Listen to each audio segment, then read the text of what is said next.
तो कहानी के शुरू होते ही हमें एक लड़का दिखाया जाता है जिसका नाम फ्रैंक था और वो एक मैनियक होता है। मैनियक का मतलब होता है सरफिरा हुआ इंसान या कहें तो पागल, जिस पर प्रोफेशन का क्रेज हो या फिर उसका मेंटल बैलेंस खराब हो चुका हो। रास्ते में चलते हुए फ्रैंक को एक लड़की दिखाई दे जाती है जो कि अपने फ्रेंड्स के साथ क्लब से घर के लिए वापस जा रही होती है। उस लड़की की सारे फ्रेंड्स अपने अपने घर तो चले जाते हैं, लेकिन वो अब पूरी तरह से अकेली पड़ गई थी और वो अकेले ही अपने घर की तरफ चल पड़ती है। फ्रैंक, जिसने काफी वक्त से उस लड़की पर नजर गड़ाई हुई थी, वो उसे उसके घर तक पीछा करने लग गया। थोड़ी ही देर के बाद वो लड़की अपने अपार्टमेंट तक पहुंच चुकी थी, लेकिन फ्रैंक उसके अपार्टमेंट के सभी इलेक्ट्रिसिटी वायर्स को काट देता है, जिससे वहाँ पर लाइट्स ऑफ हो जाती हैं। फिर फ्रैंक उस लड़की के पास आता है क्योंकि उस लड़की में फ्रैंक को अपने विक्टिम दिखाई दे रही थी। वो उस लड़की को इम्प्रेस करने के लिए बोलता है कि तुम काफी सुंदर दिख रही हो, लेकिन वो लड़की उससे इम्प्रेस होने के बजाय उससे वो डर चुकी थी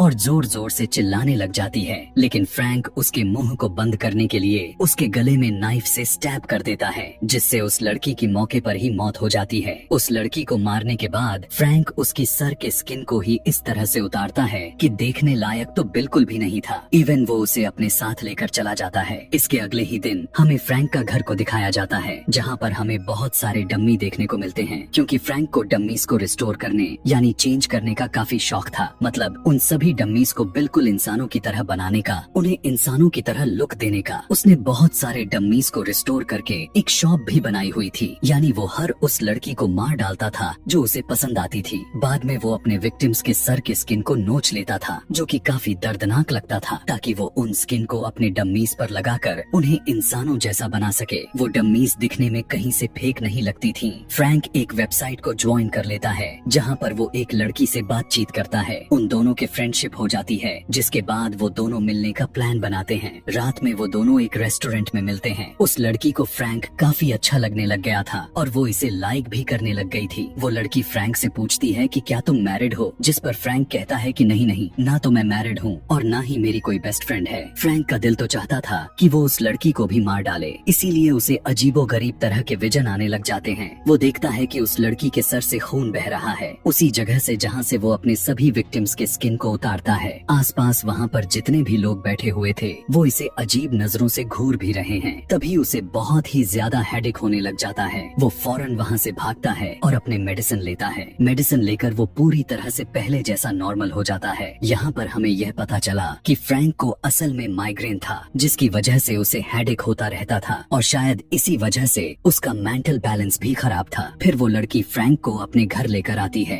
लेकिन तभी फ्रैंक के अंदर का जानवर जाग गया और वो उस लड़की का गला घोंटते हुए उसे जान से मार डालता है। वो उस लड़की की भी सर के स्किन को काटकर अपने साथ लेकर जाने लग गया था, ताकि वो उसे भी अपने लाए हुए डम्मीज पर लगा सके। घर पहुंचते ही वो उस लड़की का स्कैल्प को एक डम्मी पर लगाता है। वो समझ रहा था कि शायद वो लड़की, यानी जो अभी अभी उसी के हाथों मारी गई, अभी भी जिंदा है। फ्रैंक को यह बिल्कुल भी नहीं लग रहा था कि वो सारी लड़कियां मर चुकी हैं, बल्कि उसे तो बस यही दिखाई दिए जा रहा था कि वो अभी भी जिंदा हैं। मर्डर्स करने के बाद वो अपने आप को मिरर में देखने लग गया। वो जोर से मारकर मिरर को ही तोड़ डाला, यानी वो ऐसा करना नहीं चाहता था, लेकिन ना चाहते हुए भी कर देता था। वो जो कुछ भी करता है, यानी जो उसने इतने सारे मर्डर्स कर रखे थे, उसे खुद इस बात को लेकर काफी पछतावा भी होता जा रहा था। वो अपने आप पर गुस्सा करने लग जाता है। फिर वो अपने बचपन की बात याद करता है कि जब वो अपने मॉम की बालों को काफी प्यार से सहलाता और बनाया करता था। दोनों माँ और बेटा एक दूसरे को काफी प्यार करते थे, एक दूसरे से काफी अटैच्ड थे। सुबह के टाइम में फ्रैंक देखता है कि उसकी शॉप की बनाई हुई डम्मीज का एक लड़की पिक्चर्स बनाए जा रही है। फ्रैंक शॉप से बाहर आकर उस लड़की से बातें करने लगा। वो लड़की अपने बारे में बताते हुए कहने लगी कि मेरा नाम ऐना है और मैं एक आर्टिस्ट हूँ। वह कहने लग गई कि मैं अपने शो के लिए आपकी डम्मीज के पिक्चर्स बनाने के लिए आई हूँ, क्योंकि उसकी डम्मीज उसे काफी पसंद आए हैं। यह सुनने के बाद तो फ्रैंक उसे अपने बाकी के डम्मीज को दिखाने के लिए अंदर बुला लेता है। वो ऐना को बताता है कि मुझे डम्मीज रिस्टोर करना, यानी मुझे उन सभी डम्मीज को चेंज करना काफी पसंद है। इवन ये मेरा पैशन है और साथ ही साथ ये हमारा फैमिली बिजनेस भी है। वो कहता है कि मेरी माँ कुछ टाइम पहले मर चुकी थी और अब से मैं ही इन सारे बिजनेस को संभाले जा रहा हूँ। ऐना उसके कामों से काफी इम्प्रेस हो जाती है, इसीलिए उसे वो अपना कॉन्टैक्ट नंबर देती है ताकि वो दोनों मिलकर काम कर सके। ऐना जब वहाँ से चली जाती है तब फ्रैंक उसके बारे में सोचता है, क्योंकि ऐना उसे काफी अच्छी लगी हुई थी और वो उसे लाइक भी करने लग गया था। फिर फ्रैंक अपने नेक्स्ट विक्टिम के लिए चला जाता है। बाहर आने के बाद वो बहुत सारे लड़कियों को देखता है ताकि वो अपने प्यारी सी डम्मी को बना सके, मगर यहाँ पर उसे कोई भी पसंद नहीं आती। उसे कोई भी लड़की सूटेबल नहीं दिख रही थी। लेकिन तभी रात में उसे एक लड़की पसंद आ जाती है जो कि एक डांसर थी और दिखने में काफी खूबसूरत भी थी। जब वो लड़की घर के लिए जा रही होती है तब फ्रैंक उसका पीछा करने लग जाता है। उस लड़की को रियलाइज होने लग गया था कि ये मेरा पीछा कर रहा है, इसीलिए वो फौरन ट्रेन से उतर जाती है। लेकिन फ्रैंक के ऊपर तो उस लड़की को मारने का जुनून सवार हो चुका था और वो भी ट्रेन से उतर जाता है। भागते हुए वो लड़की पार्किंग एरिया में जाती है और फ्रैंक उस पार्क का गेट को ही लॉक्ड कर देता है। वो लड़की वहाँ पर अब बुरी तरह से फंस चुकी थी और अब वो वहाँ से बाहर नहीं निकल सकती थी। तभी फ्रैंक उस लड़की पर अटैक कर देता है और उसे अपने नाइफ से उस पर बार बार स्टैब कर दिया और वो मर जाती है। यहाँ पर भी वो उस लड़की की भी स्किन को काट लेता है ताकि वो उसे अपने डम्मी पर लगा सके। फिर एना फ्रैंक के स्टोर में आती है जहाँ पर वो काम कर रहा था। एना उसे काम करते हुए देखती रहती है। कुछ टाइम के बाद वो दोनों आउटिंग करने के लिए बाहर चले जाते हैं, जहाँ पर फ्रैंक एना को गौर से देखते ही जा रहा था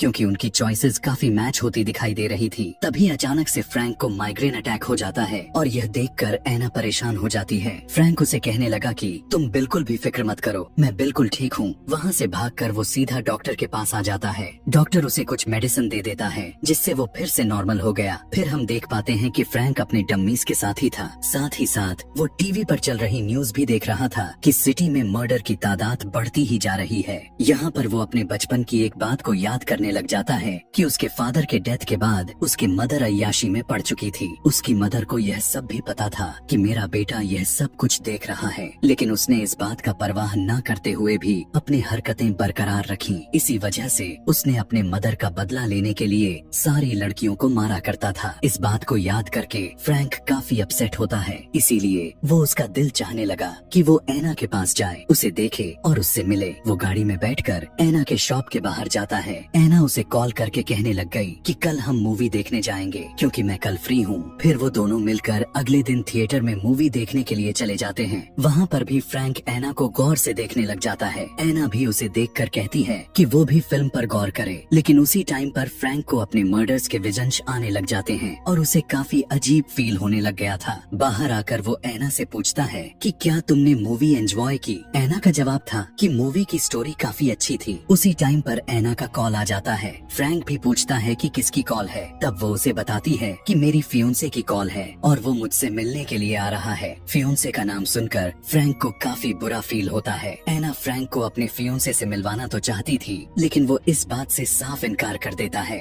यह सुनकर एना वहाँ से चली जाती और फ्रैंक काफी हर्ट हो जाता है। अगले दिन फ्रैंक एना की शो में जाता है और फ्रैंक को वहाँ पर देखकर एना बहुत ही ज्यादा खुश हो जाती है। वहीं पर फ्रैंक एना के फियोंसे को भी देख पाता है, जिसे देखकर वो काफी जेलश होता है और उस काफी गुस्सा भी आने लग गया। एना का फियोंसे जब वॉशरूम में गया तो फ्रैंक भी उसके पीछे पीछे ही गया था। एना का फियोंसे उसे देखकर कहने लग गया कि मैं जानता हूँ कि तुम एना के फ्रेंड हो और मुझे कहीं न कहीं ऐसा लगता है कि तुम दोनों एक दूसरे में इंटरेस्टेड हो। इसीलिए वो फ्रैंक को बेइज्जत करते हुए वहाँ से चला जाता है। फ्रैंक जब खुद को मिरर में देखता है तो उसे काफी गुस्सा आने लग गया था। कुछ टाइम के बाद वो एना के कोलीग से भी मिलता है जो फ्रैंक को कहती है कि मुझे तुम्हारा वर्क काफी पसंद आया है, जिसकी वजह से मैं काफी इम्प्रेस भी हुई हूँ। फ्रैंक उस लेडी के फेस के साथ साथ उसके बालों को घूरते जा रहा था। उसे इस बात का रियलाइज होता है कि ये मेरी मदर है जो रूप बदल कर यहाँ पर आई हुई है। जिसके बाद वो लेडी अपने घर के लिए निकल पड़ती है और फ्रैंक यहाँ पर भी उस लेडी के घर तक उसका पीछा करने लग गया था। उस लेडी को वहाँ पर जब किसी के होने का एहसास होता है तो वो अपने आँखों से कपड़े हटा देती है। अभी वो कुछ सोच समझ पाती, फ्रैंक उसके मुंह को पकड़कर पानी में डुबा डुबा कर उसकी सांस को रोक देता है, जिससे वो बेहोश हो जाती है। उस लेडी को जब होश आता है तो वो खुद को बंधा हुआ पाती है। दरअसल उसे फ्रैंक ने ही बांधा हुआ था। लेडी फ्रैंक से रिक्वेस्ट करने लग गई थी कि प्लीज वो उसे छोड़ दे, उसे ना मारे, जिस पर फ्रैंक कहता है कि अब तुम मुझे बेवकूफ नहीं बना सकती, क्योंकि मैं अब जान चुका हूँ कि तुम मेरी माँ हो जो रूप बदल कर वहाँ पर आई हुई थी और मैंने तुम्हें बहुत ही प्यार किया, लेकिन तुमने मुझे बदले में क्या दिया, तुम्हें तो सिर्फ अपनी अय्याशी का पड़ी हुई थी। यह कहकर फ्रैंक अपने बड़े नाइफ से स्टैब करते हुए उसे मार देता है, यहाँ तक कि वो उसके भी सर के स्किन को निकाल लिया ताकि डम्मी पर लगा सके। फ्रैंक एना पर कॉल करके कहने लग गया कि मेरी डम्मीज रिटर्न कर दो। एना उसे बताती है कि कल रात मेरे कोलीग का मर्डर हो गया है और पुलिस इन्वेस्टिगेशन कर रही रही है और मुझसे सवाल पर सवाल किए ही जा रही है, जिसकी वजह से वो बहुत ही ज्यादा डर चुकी थी और बहुत ही परेशान भी है। यह सुनकर फ्रैंक एना से कहने लग गया कि तुम्हें रिलैक्स करने के लिए मैं अभी तुम्हारे घर आ रहा हूँ। कल रात जिस लेडी को मारकर फ्रैंक ने उसके सर की स्किन को निकाल कर लाया हुआ था, उसे वो एक डम्मी पर लगा दिया था और उसे एक कपड़े भी पहना भी दिया था। फ्रैंक जब एना के घर जाता है तो वहाँ पर एक आदमी को देखता है। एना उसे बताती है कि ये मेरा नेबर है। तभी एना का नेबर वहाँ से चला जाता है। इसके बाद फ्रैंक एना से पूछने लग जाता है कि तुम्हारा फियोंसे दिखाई नहीं दे रहा, आखिर वो कहाँ पर है। एना कहने लगी कि जब मेरे फियोंसे को यह पता चला कि मैं मुश्किल में हूँ तो उसने मेरा साथ ही छोड़ दिया। एना कहती है कि कल रात मुझे मेरे कुलीग के साथ ही रहना चाहिए था, इससे शायद वो बच जाती। एना रोने लग जाती है। फ्रैंक उसे कहता है कि तुम उसकी मौत का रिस्पॉन्सिबल खुद को मत समझो और वो उसे रिलैक्स करने लग जाता है। फ्रैंक एना से कहने लगा कि इंसान के बॉडी में सिर्फ बाल ही बचे हुए हैं जो कभी भी नहीं मरते। यह सुनकर एना अपने कुलीग को काफी ज्यादा ही मिस करने लग जाती है और रोने लग जाती है। फ्रैंक उसे शांत करते हुए कहने लगा कि तुम्हारी कुलीग तो यहाँ से कुछ ही दूरी पर ही रहती है, तो तुम्हारी कुलीग ने तुम्हें हेल्प के लिए क्यों नहीं बुलाया। सिटी में और भी बहुत सारे मर्डर्स हो रखे हैं जिसकी पुलिस इन्वेस्टिगेशन करने में लगी हुई है, तो क्या तुम उन सब के मौत का रिस्पॉन्सिबल खुद समझोगी। यह सुनते ही एना फौरन से समझ जाती है कि फ्रैंक ने ही उसके कुलीग का मर्डर किया हुआ है, तभी तो वो उसके घर का एड्रेस जानता है। बौखलाते हुए एना नाइफ पकड़कर फ्रैंक को वहाँ से जाने के लिए कहती है। फ्रैंक एना को काफी समझाने की कोशिश तो करता है, लेकिन एना कुछ भी सुनने को तैयार नहीं थी। वो फ्रैंक को नाइफ से स्टैब करके खुद अपने वॉशरूम में छुप जाती है और अपने उसी नेबर को आवाज देने लग गई थी। एना की जोर जोर से चिल्लाने की आवाज को सुनकर उसका नेबर वहाँ पर आ गया था, लेकिन फ्रैंक एक चाकू से उस पर अटैक करके उसे इंजर्ड कर देता है। फ्रैंक एना से कहने लगा कि वो जल्दी से बाहर आ जाए, लेकिन एना तो काफी डर चुकी थी, इसीलिए वो बाहर नहीं आती। तभी एना का नेबर उठकर फ्रैंक पर अटैक कर देता है, लेकिन इस बार फ्रैंक उसे मार मार कर उसे मौत के घाट उतार देता है। फिर फ्रैंक डोर तोड़ते हुए अंदर चला जाता है। तेजी के साथ वो एना को दबोच लिया और उसके गले को दबाते हुए उसे बेहोश कर दिया, जिसके बाद वो एना को अपने गाड़ी में रखकर अपने घर ले जाने लग जाता है। होश आने पर एना एक डम्मी के हाथ से फ्रैंक पर अटैक कर देती है। स्टैब करने के बाद वो वहाँ से भागने लग जाती है। तब फ्रैंक जख्मी ही हालत में ही उसका पीछा करने लग गया था। एना एक गाड़ी को रोक लेती है और उससे हेल्प मांगने लग जाती है और वो ड्राइवर भी एना को अपने गाड़ी में बैठाकर वहाँ से भाग जाता है। ड्राइवर भी जब एना को खून में सना हुआ देखा तो उसे अपने कार से टक्कर मारते हुए आगे निकल गया, लेकिन हम देखते हैं कि उनकी कार कंट्रोल से बाहर हो जाती है और उनका एक्सीडेंट हो जाता है, जिससे ड्राइवर के साथ ही साथ एना भी इंजर्ड हो जाती है। फ्रैंक एना के पास आकर देखता है कि एना काफी ज्यादा ही इंजर्ड हो चुकी थी। वो एना को कहता है कि मैं तुमसे बहुत प्यार करता हूँ, मैं तुम्हें चाहने लग गया हूँ। यह कहने के बाद फ्रैंक अपने रेजर से एना के सर के स्किन को भी निकाल लेता है ताकि उसे अपने डम्मी पर लगा सके और घर ले जाकर उसे अपने प्यारी सी डम्मी पर लगा देता है ताकि वो डम्मी एना के रूप में हमेशा उसके साथ रहे। एना के डम्मी को वो ब्राइडल वाली ड्रेस पहनाता है और उसे एक रिंग भी पहनाते हुए सोचने लग गया कि अब उन दोनों की शादी हो चुकी है, लेकिन तभी उसी टाइम पर उसे हेल्यूसिनेशन होने लग जाते हैं कि सारे विक्टिम्स उसे मजाक बना रही हैं, उस पर हंस रही हैं। उसके सारे विक्टिम्स उस पर अटैक करके उसे भी डम्मी बना देती हैं और वो मर जाता है। यहाँ पर सच में फ्रैंक के अंदर का बीमारी उसे डम्मी बना दिया था। थोड़ी देर के बाद वहाँ पर पुलिस की एक टीम आती है और फ्रैंक को मरा हुआ पाती है। उसके मरते ही यह कहानी यहीं पर खत्म हो जाती है।